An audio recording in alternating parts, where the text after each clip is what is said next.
Welcome to Renegade Inc., the show which allows us to think differently. Many people are astonished to learn that much of the economics taught at all Ivy League universities today are based on junk ideas. But more harmful is that practicing mainstream economists vindicate their own shortcomings and incomplete models by blaming individuals, wider society, and reality for not measuring up to their inhuman theories.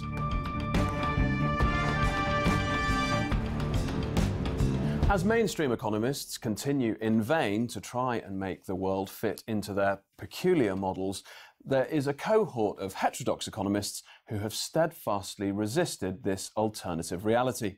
They're quietly rebuilding the dismal science so it reflects the real world. One of them is Professor Michael Hudson. His latest work calls out the Orwellian language and doublethink that the mainstream economists have been hiding behind for decades. J is for Junk Economics is an important book that restores the original meaning of hijacked words and concepts, so we can have a better chance of restoring social order. I went to one of New York's greatest bars, Pete's Tavern, to catch up with Michael Hudson, one of the world's best economists. The common refrain that you hear is that economics has failed. And I put it to you that the current economic paradigm, neoliberalism, it hasn't failed at all. It's worked perfectly according to the rules that it's been set on. Well, it's a cover story. And the idea of neoliberal economics is to create a parallel universe that seems plausible and seems that it would work very nicely if the world were that way, but it doesn't have a relationship to the real world. So the function of neoliberal economics is to distract attention from how the economy really works, why it's polarizing, and why people are having to work harder and harder despite the fact that productivity is going up, and why the economy is polarizing between the 1% and the rest of the economy. And the 99, as they're called. That cognitive dissonance, it's really difficult for people, isn't it? There have been many economists who have explained the world. Everyone from Adam Smith through even Malthus and Ricardo had the basic concepts of value and price theory. John Stuart Mill gets even better. Marx gets even better. He was a little optimistic about where capitalism was going. And then Thorstein Veblen caps it off, and also people that Americans haven't heard very much of, like the institutionalists, Simon Patton, for instance, the first professor of economics at America's first business school, the Wharton School, who became the intellectual mentor of economics turning into sociology early in the 20th century. There is an enormous amount of analysis, all of it based on history, on empirical analysis, on statistical analysis, and all of that is excluded from the curriculum. So there's no way to fit economic reality into the academic curriculum of neoclassical economics. Without becoming conspiratorial about this, because that's the charge that's often leveled at people. The amnesia that's gone on with the selective amnesia that the neoliberals have peddled, just blocking out great swathes of economic history, is that deliberate? And is that the cover story that you're talking about? It's a result of the lobbying process. The business interests who fund the major universities, the business schools, and the economics department want an economic doctrine that celebrates them, not criticize them. And certainly, when you have the University of Chicago's monetarist, that's very deliberately a special pleading, a lobbying interest for the financial interests and for the economy's financialization. And people who criticize financialization, for instance, modern monetary theorists, find that they can't get published in the major refereed journals, and without that they can't get promoted within academia. So it's systematically detouring students away from economic reality. So when I was teaching at the New School already 50 years ago, students were dropping out of economics, the graduate students, because they couldn't fit reality into the curriculum. But that's the point, isn't it, with neoliberalism, that you can't shoehorn reality into these models. It's actually impossible, however much they tried.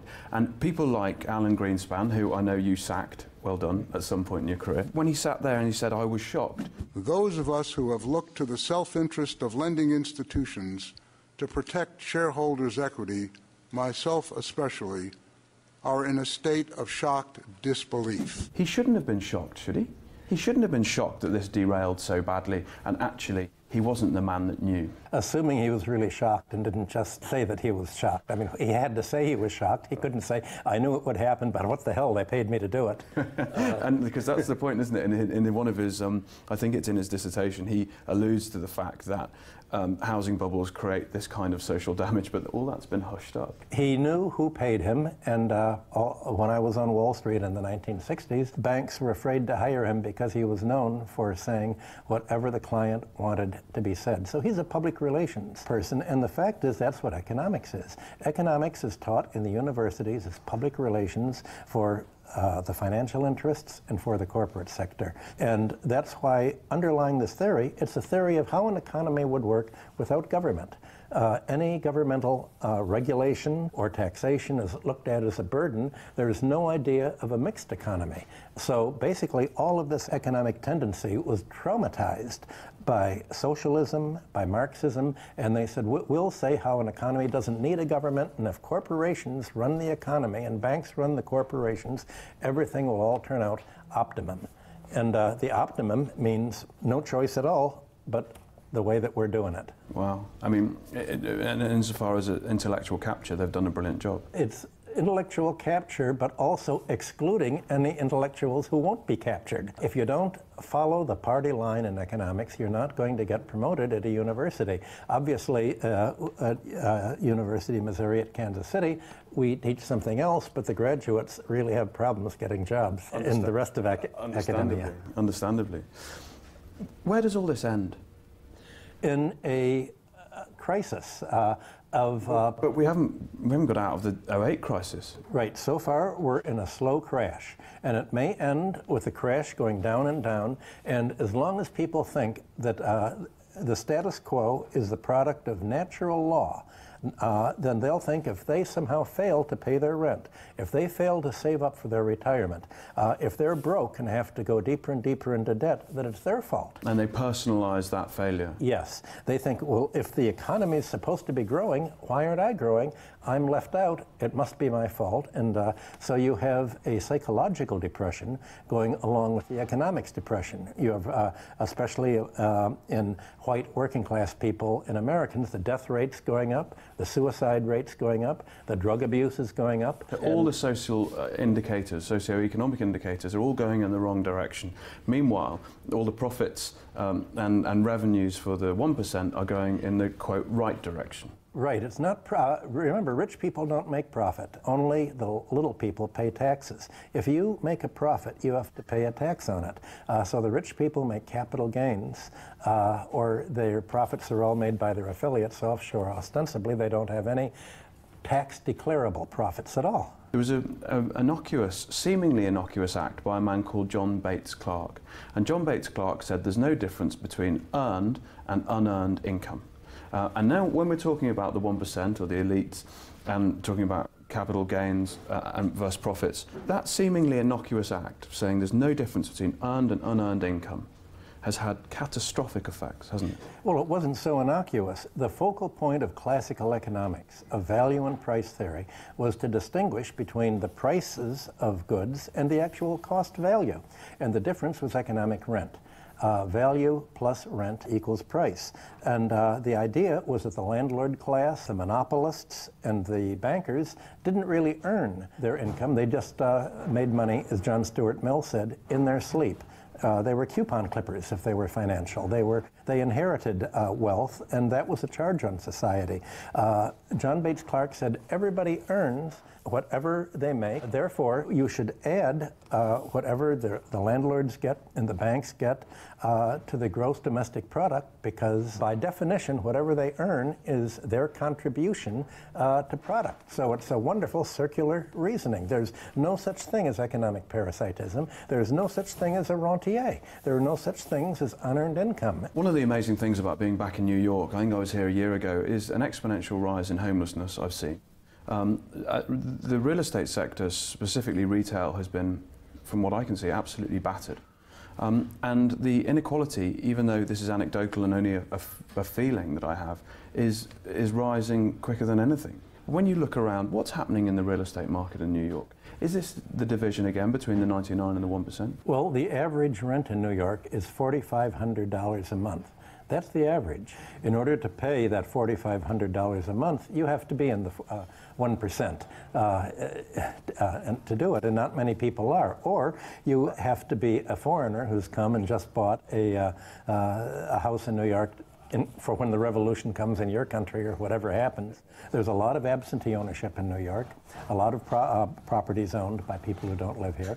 So there's really nowhere for industry or for people who actually work in a field where they make something that competes with other countries. There's no way that a New Yorker can compete with people in other cities or elsewhere in the world when you have to cover a rent of $4,500 a month. Which has driven all the wealth-creating industries out of town. Yes, this used to be a manufacturing center in New York. There used to be, it was an electronic center.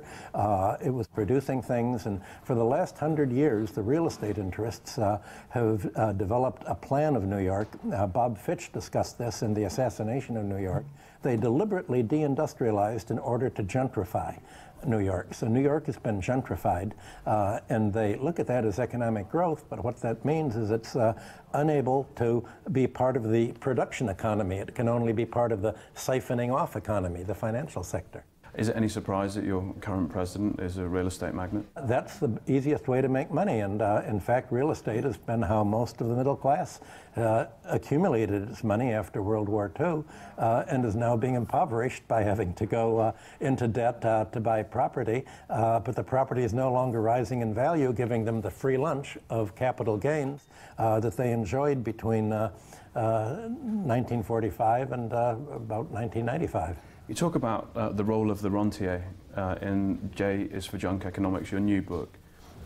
Just describe the rentier for us, if you will. A rentier is someone who lives on economic rent by either being a landlord or being a monopolist and charging a higher price than it costs to produce a good, or a financial, a banker who simply can create credit on a computer and charge interest for it. So a rentier is someone that is not technologically necessary for society. For instance, most societies have the same technology. Soviet Russia, the United States, China, Europe, they all had the same technology, but they all had a different organization of real estate and banking, and hence rent and interest and anti-monopoly rules. So the least regulated economy became the most parasite-ridden, where you had an overclass that didn't work, that didn't produce goods and services, but just charged for housing, charged for money management, charged for monopoly goods, and that's what the economy is turning into. And in a way, it's a neo-feudal economy. What does neo-feudalism mean? Because I know you define it in the book. Describe neo-feudalism. Well, it means where people control the economy, not necessarily by militarily speaking, but where everybody in the economy, in order to break even, has to pay an enormous, almost all of their income to the people who possess property. In feudalism, this was the landlords. But today, it's not only the landlords, it's the bankers behind the landlords, and it's the monopolists.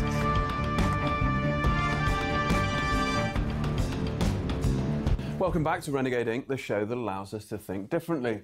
Before we talk more with Michael Hudson, let's have a look at our favourite tweets in this week's Renegade Inc. Index.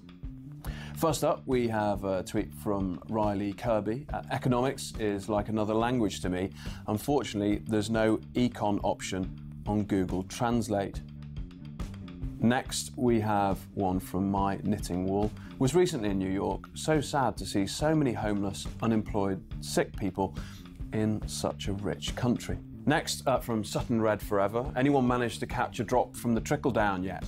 Nope, me neither. And that image is piping all that money and wealth to Panama. Next, from Brian Kavanagh. Yes, the 0.1% live off the private capture of unearned income or economic rent. But isn't that what they call socialism? Next up, from Sarah Abdallah. Remember that time Obama decried fat-cap bankers on Wall Street? Yeah, well, now he gets paid by them. And finally, from Dear Hoof, this is the image Norwegian Air is using to denote the appeal of vacationing in America. We present it without comment. Our book of the week this week has to be J is for Junk Economics by Professor Michael Hudson. As you're a well-read crowd, you should know that you shouldn't ever judge a book by its cover, but it's particularly relevant in this case. The contents of this tome are excellent. The cover, leaves a little to be desired. Adam Smith was the godfather of classical economics, but since its publication, his work has been used as a political football, financiers twisting his words to suit them. Lord Griffiths advocates ruthless individualism to push this idea that if bankers get rich, then we get rich too, through a process known as trickle-down economics, or horse and sparrow theory. If you feed the horse enough oats, some will pass through to the road for the sparrows. The idea is that extreme wealth concentrated on a small minority will eventually trickle down to everyone else. But it doesn't work. Because by the time the money reaches the people at the bottom of our money pyramid, it's lost its purchasing power. Now, a decade on from one of the biggest financial bailouts in history, and looking around after the dust has settled, it doesn't seem that Main Street America got a particularly good deal. Whilst we were talking in New York, I asked Professor Michael Hudson to cut through the media spin and tell us what really happened when the difficult decisions had to be made about who should pick up the tab for Wall Street's recklessness. The Federal Reserve said, we have a choice. They went to President Obama. Who do we save, the banks or the economy? He said, save my constituency, the banks. They're the people who paid for my political campaign. Forget the economy. And his role, as he put it, was to stand between the banks and the mob with pitchforks. He called the people who voted for him the mob with pitchforks, and he denigrated them and just made fun of them before the bankers and said, don't worry, I can bamboozle them and deliver them to you. And that was his job. And that's the job of the Democratic Party. And that's why people finally voted against Hillary and thought that bad as Trump is, he's the lesser evil. My God, that's incredible. Damning indictment of Obama. Yes, just remember that Trump was the lesser evil. Will Obama's legacy be, when we get far enough away, when history really reflects, will it be that this is the guy that bailed out Wall Street, not Main Street? Yes, that's the most important legacy, that he said he was going to protect the homeowners, and 10 million American families were foreclosed upon. He broke every promise he made, but his legacy, of course, is Donald Trump. It's no coincidence that we are sitting in Pete's Tavern. In the Prohibition era, this here was a speakeasy, right? And the front of this bar was a flower shop. You used to be able to come through the fridge to get into here, and then you could have a drink and talk openly. What you've actually done from Prohibition times to now, about 100 years on, let's say about a century, is you've created something which allows people to speak easy again about economics, because you've actually cut through, can I say, all the crap. Well, that was my intention. Thank you. And the language that has been used to date has been so telling. And the doublethink that you reference a lot in the book, the Orwellian doublethink and doublespeak, reversing that, it mustn't have been an easy feat, or was it? Well, I originally used most of these words in explaining my long theory and my general theory of how the economy works. But people asked me, well, wait a minute, you're using words in a different language, a different way than we see them in the public press. Rent, disposable personal income. And I thought, wait a minute, just the parts themselves, each individual part. If you see how the press uses disposable personal income and what it actually is, how the press talks about equilibrium and what's really happening, could show how the neoliberal vocabulary doesn't work, and it's basically a lobbying effort by the banks and the corporate sector to convince people that it's their fault if they're poor, not the way the economy is malstructured. And is there a Stockholm syndrome to all this? Because does man on the street, woman on the street think, actually, if the 1% keep getting rich, I too will, and I'll sort of fall in love with my kidnapper? It's not simply the 1%. You had what really lost the election for Hillary was when she came in and she said, look at how GDP, gross domestic product, has grown in the last 8 years. Aren't you better off now than you were 8 years ago, thanks to Obama? And all of the growth, all of the gross domestic income had gone to the 5%. The 95% were not better off, and they said, wait a minute, who is she talking to? Who is the we she means? Who is the we was her campaign contributors, the 5%, and the 95% finally said, this is it. If she thinks I'm better off, after 8 years of Obama, I'm voting for Donald Trump. You talk about bubbles. She lives in one, right? Yeah. Should she stay in the woods, do you think? I hope so, and be devoured by the bears. Unfortunately, she said she was going to come out of the woods, and even Bill Maher, her supporter, gave a big presentation on this Friday show saying, Hillary, get back in the woods. Don't come out. But the fact is, you have to get rid not only of Hillary, but of the banking class, the Wall Street class that controls the Democratic Party, and knew that they would lose with Hillary and they would win with Bernie Sanders. Let's get back to this language thing. J.S. for Junk Economics. I think one of the points at the heart of it is this free market economics. Free market economics. Untangle this for us. Well, here's another Orwellian doublethink. To the classical economists, a free market was a market free of landlords, free of predatory bankers, and free of monopolists. It was where a market in which people were paid according to what they actually produced. But now, over the last 100 years, in the Chicago School, libertarians say a free market is a market without any government interference. It's a market free for the rentiers. It's a market free for landlords to charge whatever they want, free for banks to charge whatever they want, and we're not going to throw a single banker in jail because that wouldn't be a free market. A free market is free for the health insurance industry to make up to 13% of the whole GDP, charge whatever they want as monopolists. So the whole meaning of the words has been reversed. We're living in Orwell's 1984 when it comes to economic terminology. But upholding this status quo and going through this idea of Tina, you know, there is no alternative, which is very much the Thatcherite, and actually I think probably goes back to Pinochet.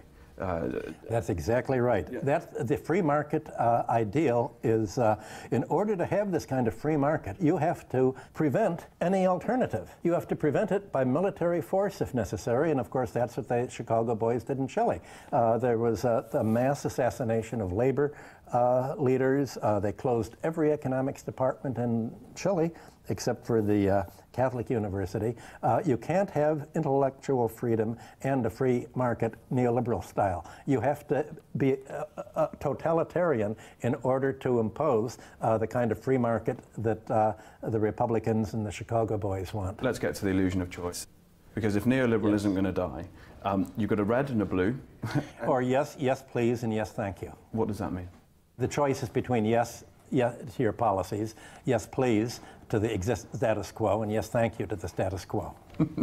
But as W.B. Yeats said, the center can't hold. And the center isn't holding. You're having a polarization between the 1% and the 99% that are reduced into a state of debt peonage, basically, where all of the income they earn has to go just to break even by paying the banks, the landlords, and the insurance companies. But here's the point on rent seekers, rentier.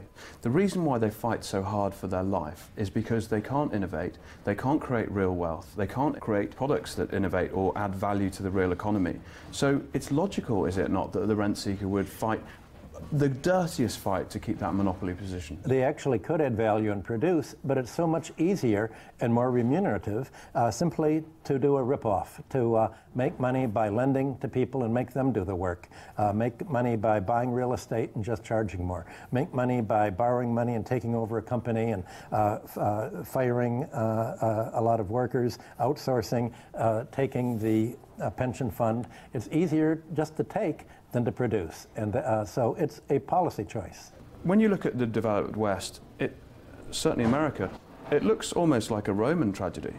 It's exactly like Rome in the sense that the creditors took over, and when the creditors took over, one of the things they did in 133 BC, they killed all the pro-creditor interests. They killed all the Democrats, killed the Gracchi, and for 100 years you had a civil war. The Americans have maintained their role in Latin America by backing dictators, by assassination squads, by the special team.